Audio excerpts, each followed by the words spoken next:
I want to talk about Wonder Woman because what? Yeah. I mean, I'm just going to put my seatbelt on and listen to it. I did not see it, but I did go into social media and see that people were not happy with it. But I want to hear your review. Yeah, so this is where it gets a little bit like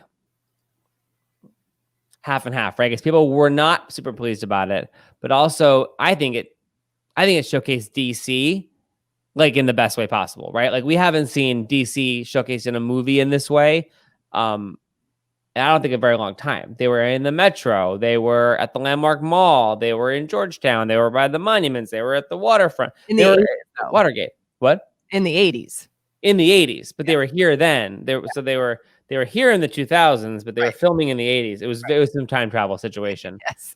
And I went back through memory lane, Kelly. Remember in like 2018 when we got some video from a person, Jenny, who was like watching Commander Salamander be brought back in Georgetown. Mm-hmm. And this is when they were actually filming in Georgetown. And they had like these 80s-tastic like cars rolling past. And there was a moment too when Patty Jenkins, the director, saw a young girl, probably 4, 5, 6 years old, in a Wonder Woman shirt. And like they like on a break from filming, brought this little girl over and they like gave her a tour of the set and just like all of these things. And I don't know if you remember, but there were all these great stories that had come out about the filming and about the stars like in town. Oh yeah. Well, yes. But just seeing Commander Salamander as a child of the 80s and like the special occasion place for me to go with my mom to buy like the neon pink like sweatshirt that like Madonna might have worn, or to pretend like I was a punk rocker at one point. I mean, to see that just pop up in Georgetown brought so many memories. Mm-hmm. And I wasn't here for then, but like you talking about it got me excited about like Commander Salamander, and like the thought of what it could be. I actually, as they were filming too, I don't often walk past the Watergate, the hotel / like apartment complex / whatever. But I was on my way to the Kennedy Center and I was for some reason walking and I walked past it. And I looked in and there's a scene in the movie with no spoilers where there's just like this giant protest that erupts and like this fight scene that happens like in the courtyard of the Watergate Hotel. But I had like forgot that Wonder Woman was filming and I walked past the Watergate and like there wasn't a film crew around, but there was just destruction. And I was like, what the hell has happened to this neighborhood? I thought the Watergate was supposed to be like a premier place. They need to clean this up. Then I learned later it was because they were filming a movie there, which made a whole lot more sense. They also took over the Landmark Mall in the Alexandria area. And what was really neat over the break, the Virginia Tourism Board and Warner Brothers, who made Wonder Woman, they came out with a video about how awesome, promotional video, how awesome the Landmark Mall was and how awesome working in Virginia is. Their crews are amazing and the people are great. We really wanted to throw our audience into the 80s. The Landmark Mall allowed us to do that in a really big, fun way.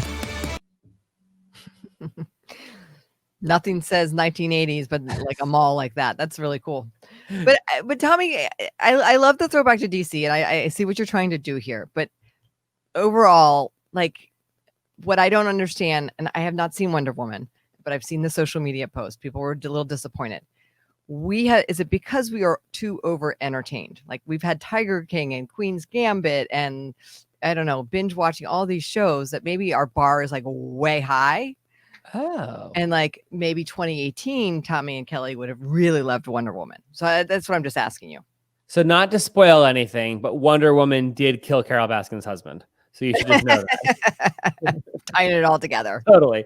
No, so my take, and again, I'm not spoiling it, which I would love to have like a further conversation about it. I think it ended in like a Care Bear kind of way versus like a superhero movie kind of way. Okay. And so I don't know if like, I was trying to think about this too. Like it wasn't supposed to come out on Christmas. It was supposed to come out earlier this year. And there was like a lot of DC-ness to this movie, and the villain is very like power hungry. And I don't know if there were like comparisons being drawn to the 2020 year or what was going on. But I like it just, I think it kind of fell flat to me. And I've actually, it's been troubling me for a while. I'm not really sure why, because it had everything, right? It had like Gal Gadot as just like this badass superhero. Kristen Wiig, I think, is the best part of the movie. Because like her character goes to like this crazy transition, not just becoming a feline, but like her character arc is like big. Because she plays one of the villains. The other, like the concept of like how the other villain who like grants people wishes, like that's a really cool concept, and like it's cinematically beautiful, and like there's special effects and like all of these things. I don't know why it's not good. I wish it was better than it was. Okay. Right? Does that make sense?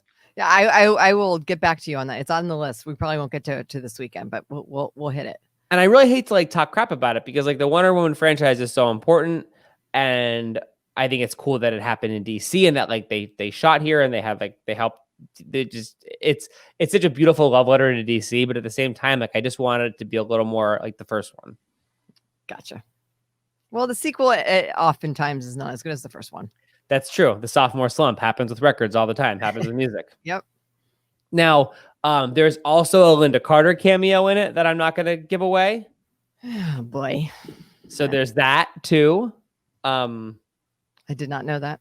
Yeah. Well, that's a little throwback to DC, because obviously she lives here. Mm-hmm. She also helped kill Carol Baskin's husband in the movie. Kidding. No. That's not true. That's not a spoiler. It's not a spoiler. So check it out. I would be really interested to hear your thoughts, Kelly. And I think we should just be like, this is a spoiler conversation, and like have a conversation about the whole thing once you've gotten a chance to watch it. Okay. Because I feel like you have a better grasp on the 80s than I do. And so I'd be interested in like your perspective on like, as a period piece, how it held as a period piece. Now you're making me really sound old. Thanks, Tommy. As a historical drama, how it held up. Oh yeah. But one thing that was really cool that I want to just bring back to this video that Warner Brothers put out with Virginia Tourism, they completely redressed the landmark mall, right? They it had been abandoned. They painted it. They did all the things inside of it to film, and they made it like a actively looking mall. In a mall, there are stores, and in stores, there are things, and you have to put things in the stores to get the movie ready. And so what happens to those things after they're done with the things? Do you know where they put the merchandise that they had in the stores, Kelly, after they're done with it? Into some storage bin in Hollywood? No, you would think, but they did not. They specifically, like, the mall it's very bubblegummed and very like kiddie, and like toy store. You see a toy store, you see like all of these like young people products and everything. They loaded up a bunch of trucks, and they took the props, the toys, all of this stuff to the kids at Inova. We looked for charities to donate to that would be in line with Wonder Woman's spirit. Thank you for thinking of the superheroes that are our patients every day. We're happy to have you in Virginia and coming to Inova. It was a really great experience. I would encourage people to go there and make films there. I would love to go back there and shoot there again. It's an awesome, great place.